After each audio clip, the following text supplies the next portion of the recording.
Masih ingatkah dengan pemimpin Irak yang terkenal dengan tirani kejamnya, yang memulai perang dengan negara tetangganya Iran, kemudian menganeksasi Kuwait karena minyaknya, dan masih banyak ambisinya untuk kekuasaan?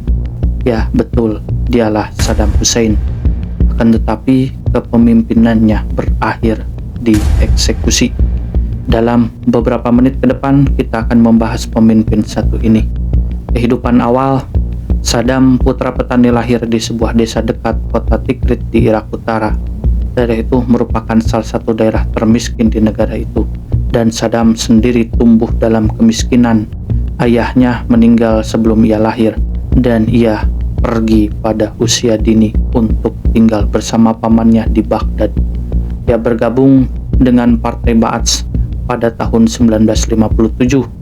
Pada tahun 1959, ia berpartisipasi dalam upaya yang gagal oleh Ba'athis untuk menghabisi Perdana Menteri Irak, Abdul Al-Karim Qasim. Saddam terluka dalam upaya itu dan melarikan diri pertama ke Suriah dan kemudian ke Mesir. Ia menghadiri sekolah hukum Kairo 1962 sampai 1963 dan melanjutkan studinya di Sekolah Tinggi Hukum Baghdad setelah Ba'athis mengambil alih kekuasaan di Irak pada tahun 1963. Namun Ba'athis digulingkan pada tahun yang sama dan Saddam menghabiskan beberapa tahun di penjara di Irak. Ia melarikan diri menjadi pemimpin Partai Ba'ath dan berperan penting dalam kudeta yang membawa partai itu kembali berkuasa pada tahun 1968.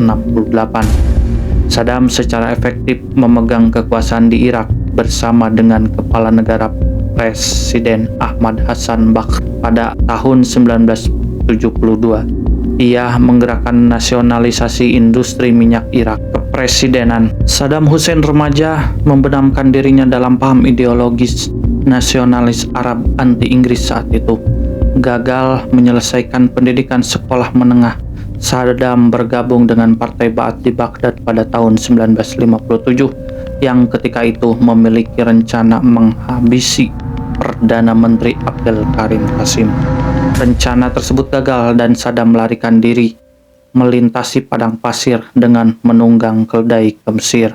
4 tahun kemudian, pada tahun 1963, Partai Ba'ath menggulingkan Qasim. Saddam kembali ke Irak dan mulai merebut kekuasaan, tetapi dalam beberapa bulan terjadi kudeta balasan. Saddam Hussein dipenjara selama 18 bulan sebelum kemudian kabur dan memimpin Partai Ba'ath merebut kembali kekuasaan pada tahun 1968. Saddam kemudian menjadi tangan kanan Hasan al-Bakr, presiden baru Irak dan ketua Dewan Revolusi. Saddam naik menjadi wakil presiden dan memurnikan internal pemerintahan. Semua pembangkang dipenjara dan dieksekusi. Ahmed Hasan al-Bakr yang kondisi kesehatannya semakin memburuk mengundurkan diri dari jabatannya sebagai presiden pada tahun 1979. Saddam Hussein pun menggantikan posisi Ahmed menjadi presiden pada 16 Juli 1979. Untuk memperkuat kekuasaannya, Saddam memerintahkan eksekusi puluhan orang berpangkat tinggi yang dianggap dapat mengusiknya. Saddam mulai menegaskan kontrol terbuka atas pemerintahan pada tahun 1979 dan menjadi presiden setelah Bakr mengundurkan diri. Ia kemudian menjadi ketua Dewan Komando Revolusioner dan Perdana Menteri. Di antara jabatan-jabatan lainnya, ia menggunakan lembaga polisi rahasia yang luas untuk menekan setiap oposisi internal terhadap pemerintahannya, dan ia menjadikan dirinya objek pemujaan kepribadian yang luas di antara masyarakat Irak. Tujuannya sebagai presiden adalah untuk menggantikan Mesir sebagai pemimpin dunia Arab dan untuk mencapai hegemoni atas Teluk Persia. Saddam melancarkan invasi ke ladang minyak Iran pada bulan September 1980, tetapi kampanye tersebut terhenti karena perang yang melelahkan. Gaya perang dan terhentinya ekspor minyak Irak menyebabkan Saddam mengurangi program ambisinya untuk membangun ekonomi perang Irak-Iran. Berlanjut tanpa hasil tahun 1988 ketika kedua negara menyetujui gencatan senjata yang mengakhiri pertempuran. Meskipun Irak dibebani utang luar negeri yang besar, pada akhir perang Saddam terus membangun angkatan bersenjatanya. Pada bulan Agustus 1990, tentara Irak menyerbu negara tetangga Kuwait.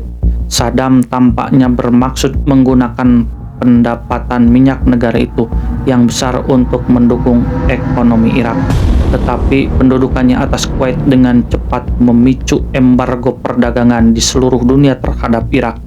Ia mengabaikan seruan untuk menarik pasukannya dari Kuwait meskipun pada peningkatan kekuatan militer besar yang dipimpin AS di Arab Saudi dan disahkannya resolusi Perserikatan Bangsa-Bangsa yang mengutuk pendudukan dan mengizinkan menggunakan kekuatan untuk mengakhiri perang Teluk Persia dimulai pada 16 Januari 1991 dan berakhir 6 minggu kemudian ketika koalisi militer sekutu mengusir tentara Irak keluar dari Kuwait. Kekalahan telak Irak memicu pemberontakan internal oleh kaum Syiah dan Kurdi, tetapi Saddam menekan pemberontakan mereka, menyebabkan ribuan orang mengungsi ke kamp-kamp pengungsi di sepanjang perbatasan utara negara itu.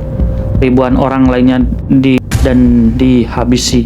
Banyak yang menghilang begitu saja ke penjara rezim seperti Abdul Qaib yang terkenal kejam. Dengan dorongan diam-diam dari Washington, Syiah Irak dan Kurdi memberontak melawan Saddam. Pada pembangkang dihabisi oleh militer Saddam dan AS mengingkari janjinya untuk mendukung pemberontakan. Karena koalisi internasional tidak berusaha menggulingkan Saddam, rezimnya terus menekan Kurdi dan Syiah secara brutal. Rezimnya terus menekan Kurdi dan Syiah secara keras.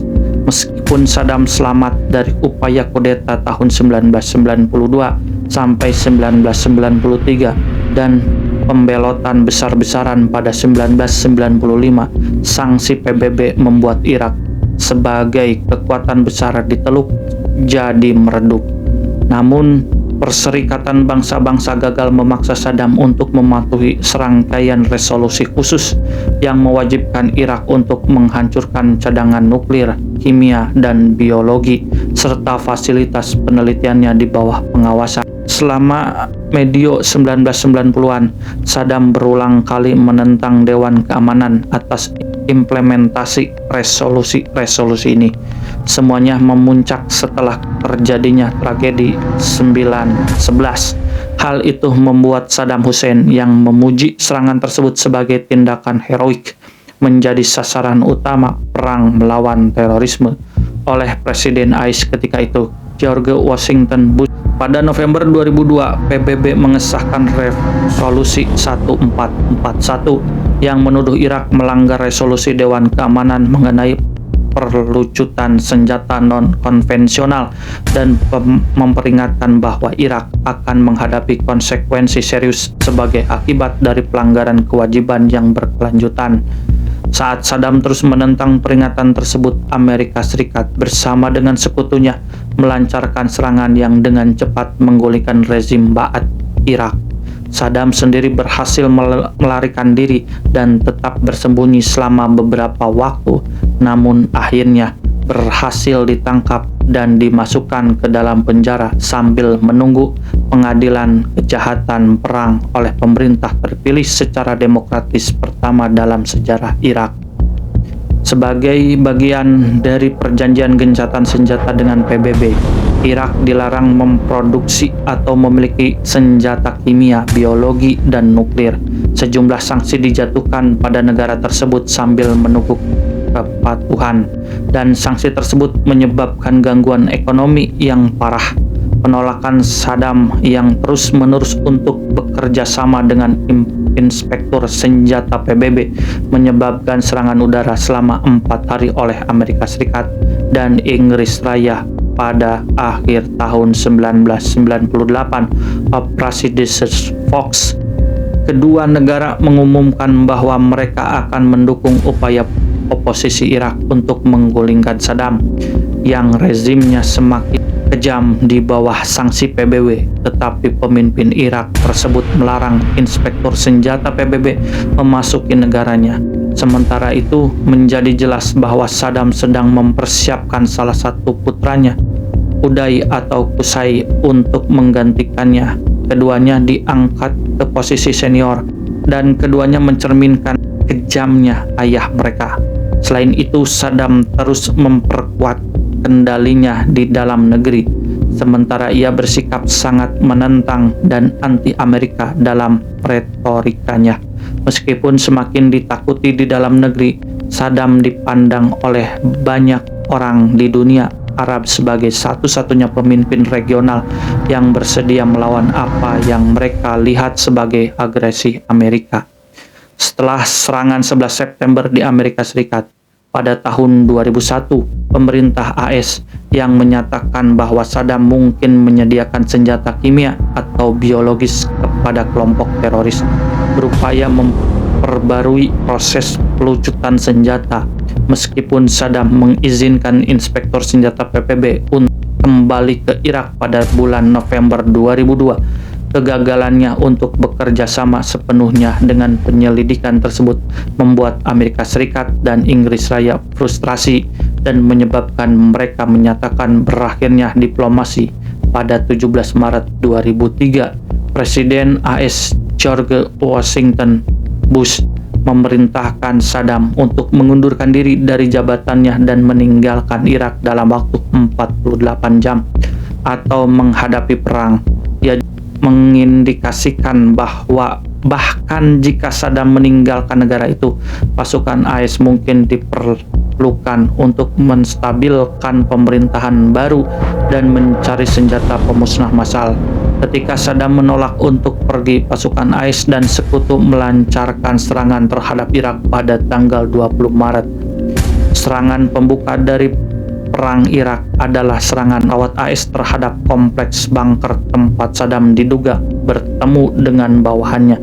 Meskipun serangan itu gagal menghabisi pemimpin Irak tersebut, serangan-serangan berikutnya yang ditujukan kepada Saddam memperjelas bahwa melenyapkannya adalah tujuan utama invasi tersebut. Selalu keras kepada dalam nadanya, Saddam mendesak orang-orang Irak untuk mengorbankan nyawanya mereka untuk menghentikan pasukan AS dan Inggris.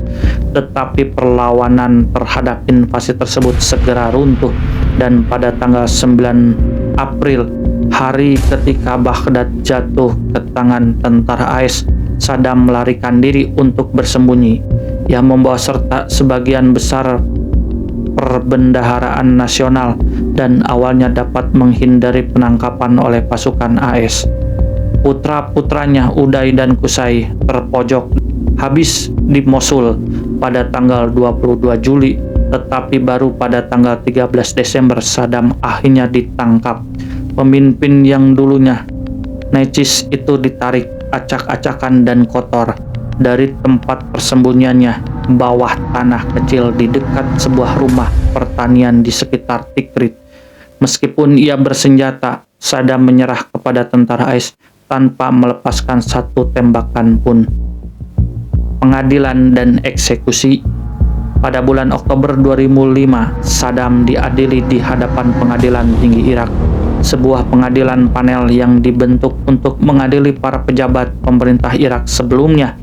Dia dan beberapa terdakwa lainnya didakwa atas penghabisan 148 warga kota di Dujail, sebuah kota yang sebagian besar penduduknya adalah Syiah. Pada tahun 1982, selama persidangan yang berlangsung selama 9 bulan, Saddam menyala jalannya persidangan dengan luapan amarah, dengan menyatakan bahwa pengadilan tersebut adalah sebuah tipuan dan bahwa kepentingan AS berada di baliknya.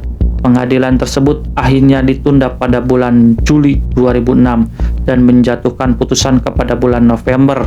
Saddam dihukum karena kejahatan terhadap kemanusiaan, termasuk penghabisan yang disengaja pemenjaraan ilegal, deportasi, dan penyiksaan, dan dijatuhi hukuman dengan cara digantung. Saudara tiri Saddam, seorang perwira intelijen dan mantan kepala hakim Irak yang dijatuhi hukuman mati beberapa hari setelah pengadilan Irak menguatkan hukumnya pada bulan Desember 2006. Saddam dieksekusi.